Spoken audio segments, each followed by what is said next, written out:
Ya está con nosotros Everardo Lovera en Campo Limpio.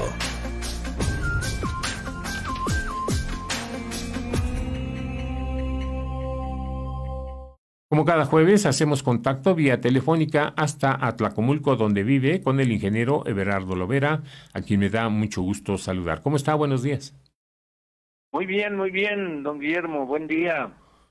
Bien, pues hoy nos hablará acerca de un artículo que escribió hace 16 años el doctor Ramón Ojeda Mestre, quien falleció en febrero de este año y que está muy de actualidad. La sierra como valor ambiental. Adelante. Sí, le agradezco mucho por permitirme pues hacer una especie de homenaje pues a alguien que no solamente fue brillante, sino que destacó en el ámbito internacional y representó a México, nos representó pues muy dignamente.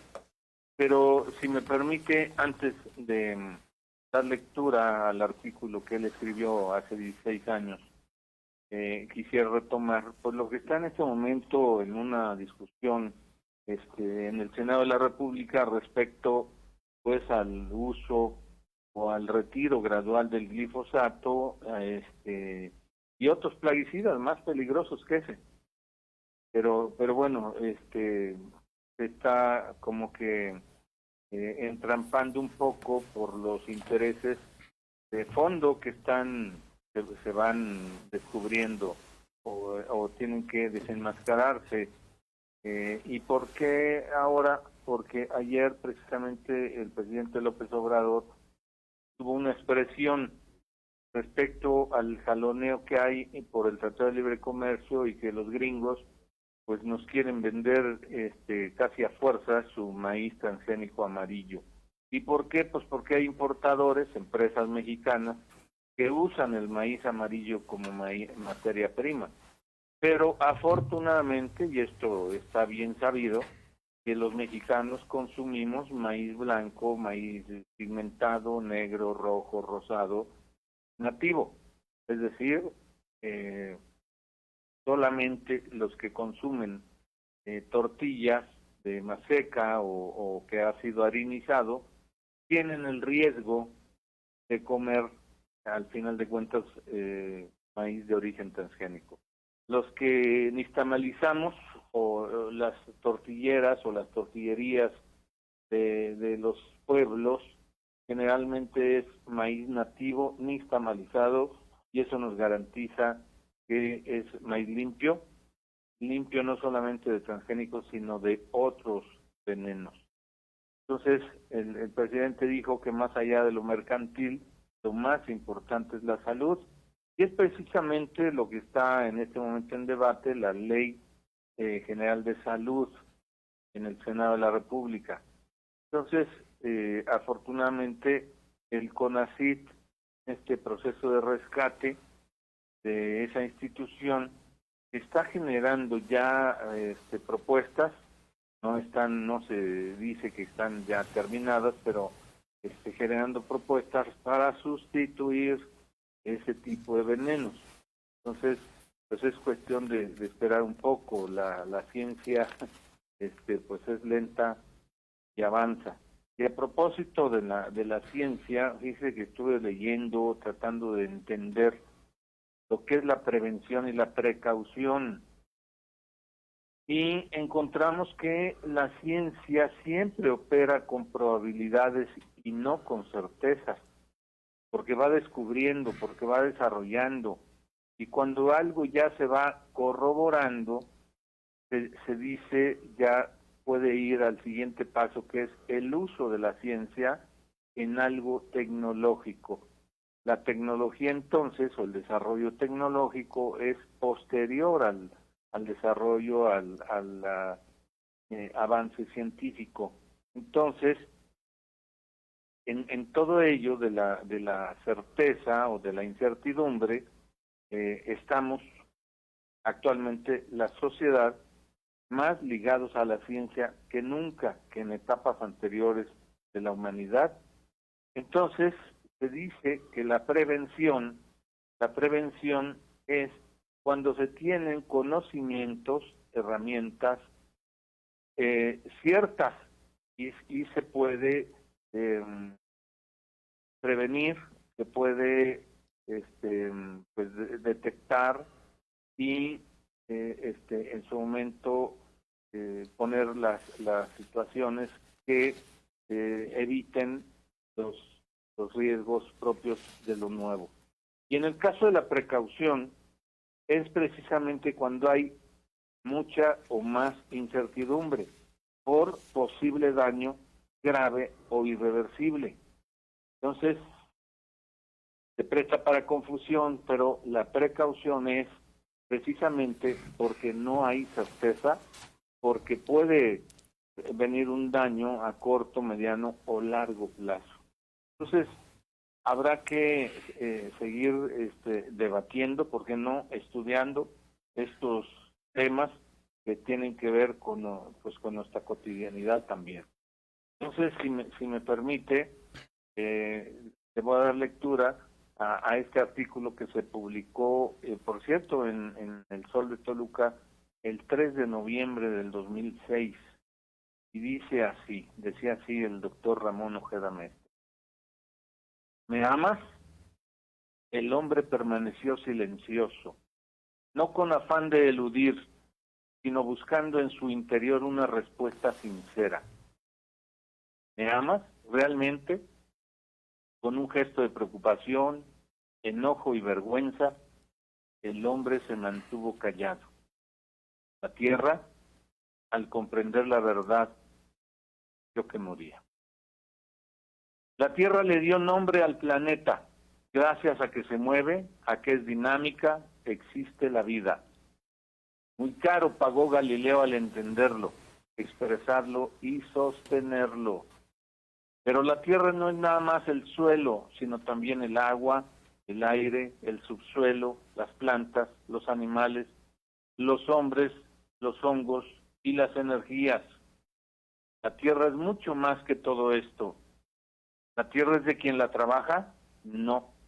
Ni siquiera de quien la defiende o la protege, mucho menos del que la agrede, la desprecia o la ensucia y agravia. No. La tierra no puede ser de alguien, ni siquiera de todos. Somos nosotros los que pertenecemos a ella. Ella tiene un derecho superior y desde luego anterior a lo que vanidosa y arrogantemente hemos inventado. Desde la burocrática primera reunión mundial del medio ambiente en Estocolmo han pasado más de 3 décadas.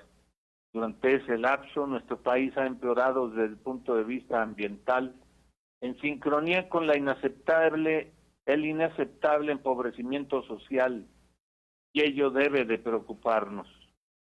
Derecho que no sirve para alcanzar la justicia, sea ambiental o sea distributiva, no es derecho, sino complicidad funcional. Cada vez tenemos en México más derecho ambiental y cada vez están peor los ríos, las costas, las ciudades, los montes y los campos, la tierra. Hasta las islas se han deteriorado tremendamente. El mar patrimonial, la zona económica exclusiva, nuestros mares y océanos sufren ya atrocidades ecológicas deleterias. El lucroteísmo y el desprecio por la humildad revelan no solo la quiebra de los valores ambientales, sino el desmoronamiento deliberado y eficaz de los valores mismos de la cultura, de la convivencia y de la sensatez solidaria. Hemos perdido, dicen, la cultura de la cultura. Lo que hicimos en estos 30 años no significa nada, y ello no nos compromete a reinventar y reintentar la lucha con nuevas armas, con nuevos bríos, con distintos aliados, otra vez. Desde abajo, con los que son la mayoría, con los que más necesitan y merecen. El justo ambientalismo tiene el deber de proteger a los elementos naturales, a la biodiversidad, a la armonía y el equilibrio con los orígenes y fuentes de la vida misma. El patrimonio natural de México se halla indefenso ante los afanes industriales y financieros de lucro como teleología de sus complicidades gubernamentales. Esta última década ha sido la ambientalmente peor en toda la historia de México. Ni Porfirio Díaz, ni Victoriano Huerta, ni Manuel González habían sido tan tolerantes con el embate antiecológico de la industria pública y privada. Esta ha sido la década del desencanto ambiental. Solo nos queda continuar la lucha, promover mejores leyes, procurar su aplicación estricta y extensiva, fomentar la cultura de la cultura, gritar por el respeto a la dignidad de la pobreza, enfrentarnos con los poderosos a costa de lo que sea, para que México no tenga un horizonte de miseria y desertificación, de hambre y mugre, de violencia y dolor. En materia de medio ambiente se ha de empezar nuevamente, cada amanecer, como lo hace la vida, como la naturaleza y la tierra nos han enseñado. No hemos sido vencidos. Ya pueden saber los mercadólatras que si somos derrotados, ellos tampoco existirán. Llamamos a endurecer la defensa, invocamos a la ley del talión ambiental, llamamos a usar las mismas armas que los adversarios, llamamos a luchar sin claudicación contra la pobreza, la enajenación y el deterioro ambiental. Exigimos a todos dar la batalla, convocamos a ser aliados en la lucha para la reivindicación ambiental de México. Queremos hechos. Los diputados y senadores, después de los espectáculos que nos han dado, bien podrían hacer algo estos años para dejar a México con una mejor y más amplia legislación que defienda la trascendencia ambiental, los recursos de la nación. Es imperdonable que Vicente Fox no haya cumplido con la Ley Federal de Residuos del 2003 y que le ordenaba expedir su reglamento en un máximo de 180 días.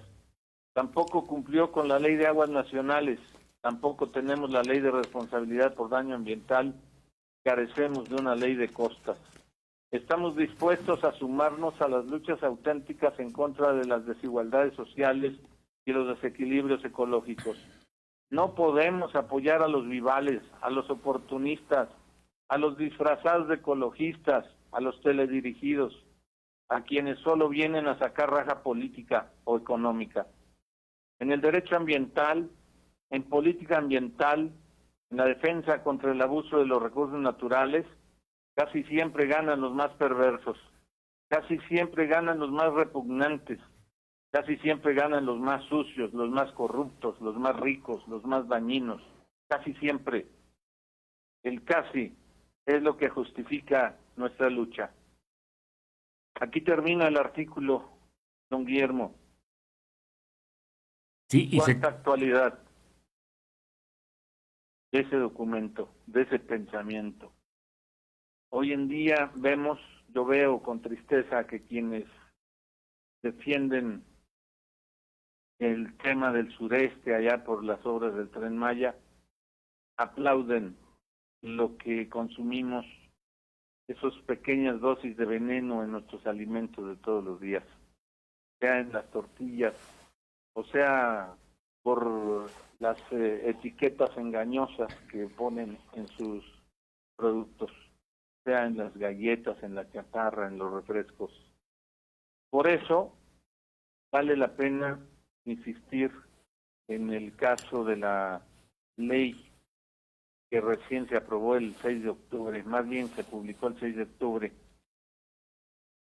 para proteger y fomentar la producción, el consumo, el cuidado del maíz nativo del Estado de México.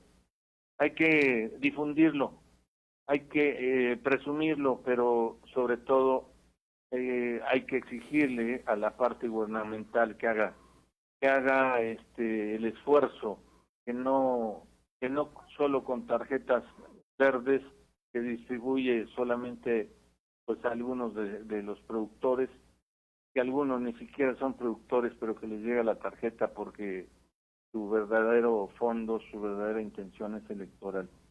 Tenemos que motivar a los productores, no solo de maíz, en general, para que cuiden las semillas, para que cuiden el agua, para que cuiden los suelos. Esa es nuestra posición, don Guillermo, y yo le sigo agradeciendo a usted que sin censura nos permita expresar estas ideas, estas preocupaciones desde el ámbito de los productores del Estado de México. Dice que sí, tiene usted toda la razón. Es un artículo que está vigente, a pesar de que fue escrito hace varios años, lamentablemente vigente, porque quiere decir que después de Vicente Fox, pues Felipe Calderón, Enrique Peña Nieto y el propio Andrés Manuel López Obrador no han hecho nada para evitar todo eso que usted señala y que también señala el artículo. Y yo agregaría, por ejemplo, se nos ha hecho costumbre, porque así se vuelve, la verificación de los vehículos, que por muy modernos que sean, por muy avanzados tecnológicamente, pues siguen contaminando, en menor escala si usted quiere, pero siguen contaminando. La verificación solo sirve para, como un ingreso para el gobierno, sea estatal o federal, pero no para resolver el problema ambiental. Bueno, usted acaba de citar uno de tantos ejemplos, ¿no? Que es muy, por cierto, muy visible, pero hay otros más terribles, como pues el río Lerma, ¿no? Que pues que unos lo mataron por acción y nosotros por no gritar suficiente. Ahí está un tema pendiente.